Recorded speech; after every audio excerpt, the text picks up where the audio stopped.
இயேசுவின் ரத்தம் ஜெயம். Praise the lord my dear brothers and sisters. இந்த நாள்லையும் ஆவியானவர் உணர்த்தின காரியம், உயிர்த்தெழுந்தவரை புரிந்து கொள்ளுகிறோமா?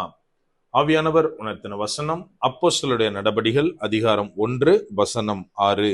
அப்பொழுது கூடி வந்திருந்தவர்கள் அவரை நோக்கி, ஆண்டவரே, இக்காலத்திலா ராஜ்யத்தை இஸ்ரவேலுக்கு திரும்ப கொடுப்பீர் என்று கேட்டார்கள். When they therefore were come together, they asked of him, saying, Lord, will thou at this time restore again the kingdom to Israel? Acts chapter 1 verse 6.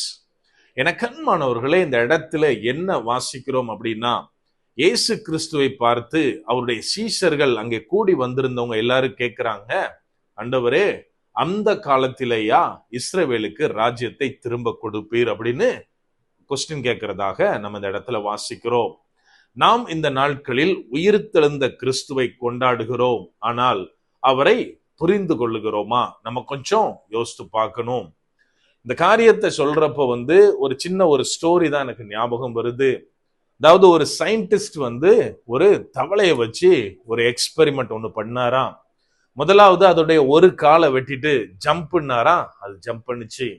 ரெண்டாவது மூணாவது காலையும் கட் பண்ணிட்டு ஜம்ப் பண்ணாராம், அது ஒரு காலை வச்சு ஜம்ப் பண்ணிருச்சு. கடைசியா நாலாவது காலையும் கட் பண்ணிட்டு ஜம்ப் பண்ணாராம், அது கண்டிப்பா ஜம்ப் பண்ண முடியாது, தரையில இருந்துதான்.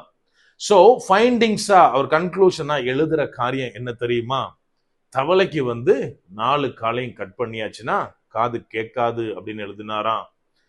நம்ம நல்லா ஒண்ணு புரிஞ்சுக்கணும். இது ஏதோ ஒரு சிரிக்கிற மாதிரியான ஒரு காரியமான கதையா நமக்கு தெரிந்தாலும், இன்னைக்கு அநேக நேரத்தில் இந்த சயின்டிஸ்ட் மாதிரி தான் உயிர்த்தெழுந்த கிறிஸ்துவை நாம் புரிந்து கொண்டிருந்திருக்கிறோம்.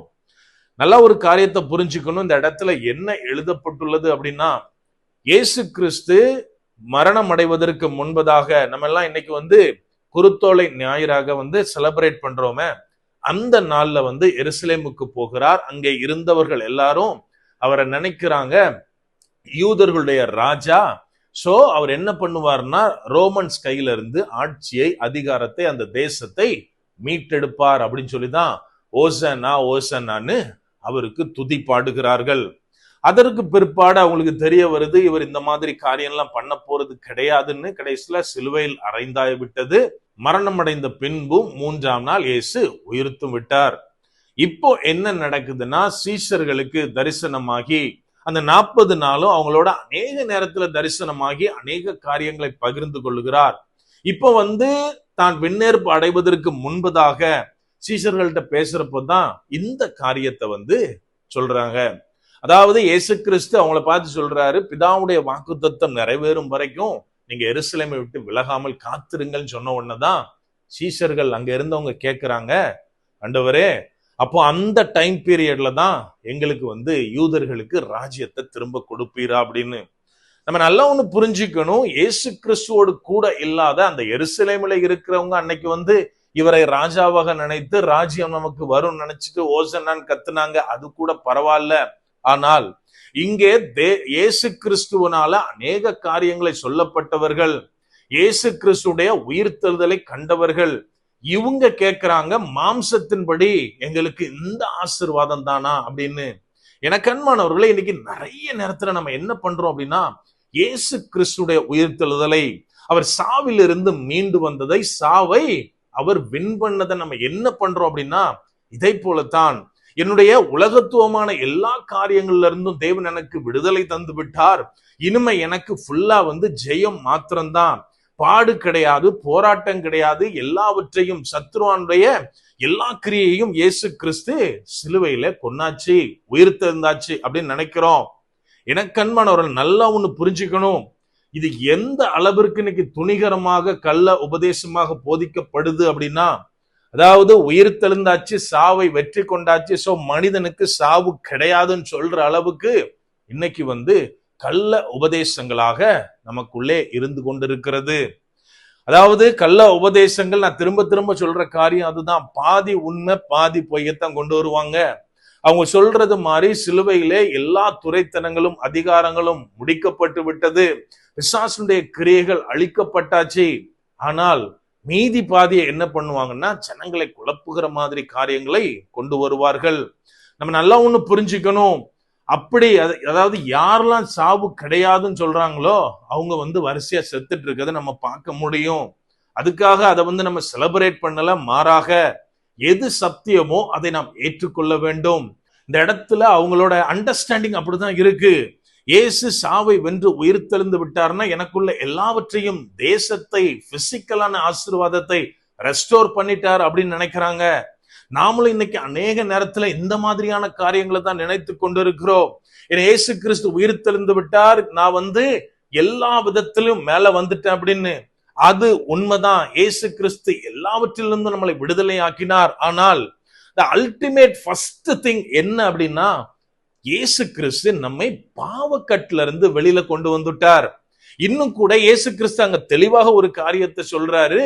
அடுத்த வசனத்தை வாசித்தா, நீங்க பிதாவுடைய வாக்குத்தத்தமாகிய பரிசுத்த ஆவியை பெற்றுக்கொண்ட பின்பு எருசலேம், யூதேயா, சமாரியா, இன்னும் உலகம் எல்லாம் போய் எனக்கு சாட்சிகளா இருங்கள் அப்படின்னு. அந்த இடத்துல சொல்லப்படவில்லை நீ பெரிய பெரிய காரும் பெரிய பெரிய மினிஸ்ட்ரியும் பெரிய பெரிய பங்களாவும் வச்சு ஜனங்களை கவர்ந்து என் ராஜ்யத்துக்கு கொண்டு வா, இதை சொல்லல. மாறாக அவர் சொன்ன காரியம் சாட்சிகளா இருங்கள் அப்படின்னு. இன்னைக்கு நம்ம எத்தனை பேர் இப்படி இருக்கிறோம்? அதாவது நம்ம நல்ல ஒண்ணு காரியம் புரிஞ்சுக்கணும். பரிசுத்த ஆவியை நான் பெற்றுக்கொண்டிருக்கிறேன், இயேசு கிறிஸ்து எனக்காக உயிர்த்தெழுந்திருக்கிறார் அப்படின்னா நாம் வெளிப்புறமான அடையாளங்களினாலே கிறிஸ்துவை குறித்து சொல்றது கிடையாது. மாறாக எல்லா இடத்திற்கும், தேசம் அனைத்திற்கும், உலகம் அனைத்திற்கும் அவருடைய சாட்சிகளாக நாம் நிக்கிறது தான் காரியம். நம்ம எப்ப சாட்சிகளாய் நிக்கிறோமோ அப்போதுதான் சொல்ல முடியும் உயிர்த்தெழுந்தவரை நான் புரிந்து கொண்டிருக்கிறேன் அப்படின்னு. அப்படியே கண்களை மூடுவோமா? அன்பான ஆண்டவரே, இந்த நேரத்திலே அப்பா உம்மை நோக்கி பார்க்கிறோம். ஆவியானவர், நீர் எங்களோட இருக்கிறீர், அதற்காய் நன்றி செலுத்துகிறோம். அப்பா, இன்னைக்கு நாங்க உயிர்த்தெழுந்த இயேசு கிறிஸ்துவை செலிப்ரேட் பண்ணிட்டு இருக்கோம் தகப்பனே.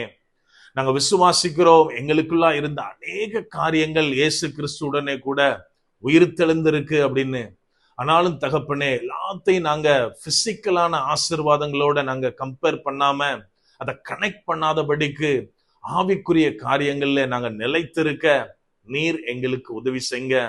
அப்பா, எந்த விதமான கள்ள உபதேசத்திலையும் நாங்கள் சாயாமல் இருக்க ஆவியானவரே நீர் எங்களை பாதுகாத்துக்கோங்க. அப்பா, நாங்க இன்னைக்கு கிறிஸ்தவர்கள் சொல்றோம், அபிஷேகம் பெற்றவர்கள் சொல்றோம். ஆனால் மற்றவர்களுக்கு முன்பதாக எங்களுடைய சாட்சிகளை காத்துக்கொள்ள, உம்முடைய நல்ல சாட்சிகளாக கிரியைகள்னால நாங்க உம்மை பிரசங்கிக்க ஆவியானவரே நீர் எங்களுக்கு கற்றுத்தாங்க. முற்றிலுமா எங்களை தாழ்த்தி ஒப்பு கொடுக்கிறோம். பலப்படுத்தி ஆசீர்வதிங்க. மீட்பர் இயேசுவின் மூலம் ஜெபிக்கிறோம். ஜெபம் கேளும் எங்கள் நல்ல பிதாவே. ஆமென். God bless.